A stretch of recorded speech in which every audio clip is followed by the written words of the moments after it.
കണ്ടാൽ ഞാൻ ഉറങ്ങി എണീറ്റ് നിൽക്കുകയാണെന്ന് തോന്നിയാലും കഴുത്തിൻ്റെ മുകളിൽ നിന്ന് തല മുറിച്ച് മാറ്റി വെച്ചൊരു ഫീലിംഗ് ആണ് തലവേദന എടുത്തിട്ട് എനിക്ക്. അപ്പോൾ അതാ അടുത്തിരുന്ന് പ്രാവ് സംസാരിക്കുന്നുണ്ട്. ശമ്പൂട്ടൻ വന്നിട്ട് കാര്യമായിട്ട് അവൻ്റെ എക്സിബിഷന് നമ്മൾ പഠിപ്പിച്ച ടോപ്പിക്ക് അവനൊന്ന് പറഞ്ഞ് കേൾപ്പിക്കുകയാണ്. പക്ഷേ സ്കൂളിൽ നിന്ന് വിളിച്ചിട്ട് ടീച്ചർ പറഞ്ഞു ആ ടോപ്പിക്ക് വേറൊരാൾ ഓൾറെഡി എടുത്തിട്ടുണ്ട്, അതുകൊണ്ട് നമുക്കത് എടുക്കാൻ പറ്റത്തില്ല എന്ന് പറഞ്ഞ് വേറൊരു ടോപ്പിക്ക് തന്നു. അപ്പോൾ നമ്മൾ മേടിച്ച് വെച്ചിട്ടുണ്ടായിരുന്ന സാധനങ്ങളൊക്കെ കുറച്ചൊന്ന് വേസ്റ്റ് ആയിട്ടുണ്ട്, എന്നാലും നമുക്ക് പുതിയതായിട്ട് തട്ടിക്കൂട്ടി എന്തെങ്കിലും ഉണ്ടാക്കാമെന്ന് കരുതി. അപ്പോൾ ഞാൻ ആമസോണിൽ നിന്നൊക്കെ പാഴ്സൽ വരുന്നത് ഇതുപോലത്തെ ഒരു റെക്റ്റാങ്കിൾ ബോക്സ് ഇങ്ങനെ ഒന്ന് ഒടിച്ച് മടക്കി ട്രയാങ്കിൾ പോലെ ആക്കിയിട്ടുണ്ട് കേട്ടോ. അതായത് ഒരു മുകളിലത്തെ ആ ഒരു ഭാഗം കട്ട് ചെയ്തിട്ട് രണ്ടായിട്ട് മടക്കി അങ്ങോട്ട് പ്രസ് ചെയ്ത് വെച്ചാൽ മതി. അപ്പോൾ ഏകദേശം ഒരു 23 സെൻറ്റിമീറ്റർ വീതിയിലാണ് ഞാൻ ഈ ഒരു പിങ്ക് കളറിലെ ചാർട്ട് കട്ട് ചെയ്തിരിക്കുന്നത്. ഇത് കുറച്ച് തിക്കായിട്ടുള്ള ചാർട്ടാണ് കേട്ടോ, നമുക്കൊന്ന് ഒടിച്ചെടുക്കാൻ പറ്റുന്ന രീതിയിലുള്ള ചാർട്ടാണ്. അപ്പോൾ കുറച്ച് നന്നായിട്ട് ഇരുന്നോട്ടെ എന്ന് കരുതി. എന്നിട്ട് നമ്മളൊരു സ്കെയിലിൻ്റെ വീതിയിൽ ഇങ്ങനെ വര ഇട്ട് കൊടുത്തു.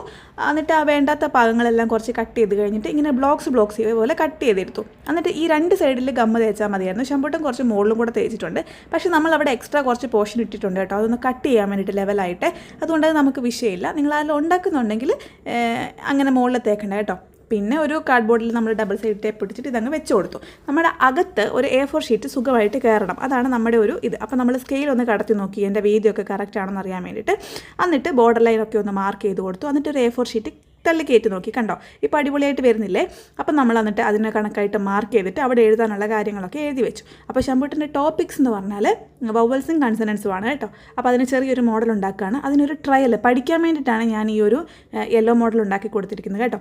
അതുകൊണ്ട് അവൻ നന്നായിട്ട് അത് വെച്ചിട്ടൊന്ന് പ്രാക്ടീസ് ചെയ്ത് പഠിച്ചു. അവൻ എടുക്കാനൊക്കെ ഒന്ന് പേടിയുണ്ട്. ഞാൻ കുറച്ചൊരു വുഡൻ സ്റ്റിക്കാണ് അകത്ത് ഫിറ്റ് ചെയ്ത് കൊടുത്തേക്കുന്നത്, ഈസി ആയിട്ട് എടുക്കാൻ വേണ്ടിയിട്ട്.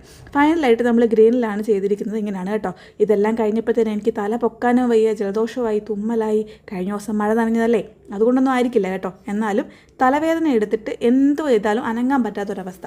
പിന്നെ എൻ്റെ ശമ്പൂട്ടന് നമുക്ക് എന്ത് അസുഖം വന്നാലും ബേബി വിക്സ് എടുത്ത് മൂക്കിൽ തേക്കാന്നൊരു ശീലമുണ്ട് കേട്ടോ. എന്തായാലും അവനെക്കൊണ്ട് പറ്റുന്ന പോലെ അവൻ സഹായിക്കുന്നുണ്ടല്ലോ അല്ലേ, അത് തന്നെ വലിയ കാര്യം. കുഞ്ഞിന് ഭയങ്കര വിഷമമായി കേട്ടോ ഞാനിങ്ങനെ വയ്യാതിരിക്കുന്നത് കണ്ടിട്ട്. എന്നിട്ട് അവൻ അച്ഛനോട് വിളിച്ച് പറയാമെന്ന് പറഞ്ഞിട്ട് ആകെ ചെയ്തത് ആ വീഡിയോ ഓണാക്കി വെക്കുക എന്നുള്ളത് മാത്രമാണ് കേട്ടോ. എനിക്കാണെങ്കിൽ ശ്വാസം എടുക്കാൻ പറ്റുന്നില്ല. അവനോടെന്നാൽ മാറിപ്പോയി ഇരിക്കാൻ പറഞ്ഞാൽ അവന് വിഷമമാവും. പിന്നെ നമ്മളെ കെയർ ചെയ്യാൻ അവനെ കെയർ ചെയ്യാൻ ഞാനും മാത്രമല്ല ഉള്ളൂ ഇപ്പോൾ ഇവിടെ. എന്തായാലും കഷ്ടി മുഷ്ടി സന്ധ്യ വരെ ആക്കിയിട്ട് അവന് വേഗം ഡിന്നർ കൊടുത്തിട്ട് ഞാൻ അവനെ കയറ്റി കിടത്തി ഉറക്കി. എന്നിട്ട് ഞാനും കഥ അടയ്ക്കാൻ വേണ്ടി വന്നപ്പോഴത്തേനും ഇതാ വിനായക ചതുർത്ഥിയുടെ ഭാഗമായിട്ട് ഈ ലോകം മൊത്തം അലങ്കരിച്ച് വെച്ചേക്കുന്നത്. എന്ത് ഭംഗിയാണല്ലേ കാണാൻ. പക്ഷേ ഇതൊന്നും നിന്ന് ആസ്വദിക്കാൻ പറ്റിയൊരു മൂഡ് എനിക്കില്ലായിരുന്നു. അപ്പോൾ എന്ത് ചെയ്തു, വേഗം ഒരു കട്ടൻ കാപ്പി ഇട്ട് കുടിച്ചിട്ട് അടിപൊളിയായിട്ടൊന്ന് കുളിച്ചു. തലയിൽ നിറച്ച് എണ്ണയൊക്കെ തേച്ചിട്ട് നന്നായിട്ട് കുറേ നേരം തല വെള്ളത്തിൽ മുക്കിയിട്ടിട്ടൊന്ന് കുളിച്ചു കേട്ടോ. അത് കഴിഞ്ഞ് രാവിലെ ആയപ്പോഴത്തേക്ക് അവന് റെഡിയായിട്ട് സ്കൂളിൽ കൊണ്ടുപോകാൻ വേണ്ടി നിൽക്കുകയാണ്. അപ്പോൾ അത് ജസ്റ്റ് ഒന്ന് ഇതൊന്ന് പ്രാക്ടീസ് ചെയ്ത് നോക്കുകയാണ്. കാരണം ഈ മോഡൽ അവിടെ സബ്മിറ്റ് ചെയ്ത് കഴിഞ്ഞ് കഴിഞ്ഞാൽ പിന്നെ നമുക്ക് ഈ മോഡൽ വെച്ചിട്ട് പ്രാക്ടീസ് ചെയ്യാൻ പറ്റില്ലല്ലോ. ഇനിയൊന്നും ഉണ്ടാക്കാനുള്ള ശേഷി എനിക്കില്ല. അതുകൊണ്ട് അത് വെച്ചൊന്ന് പ്രാക്ടീസ് ചെയ്യിപ്പിച്ചിട്ട് വിടുകയാണ് കേട്ടോ.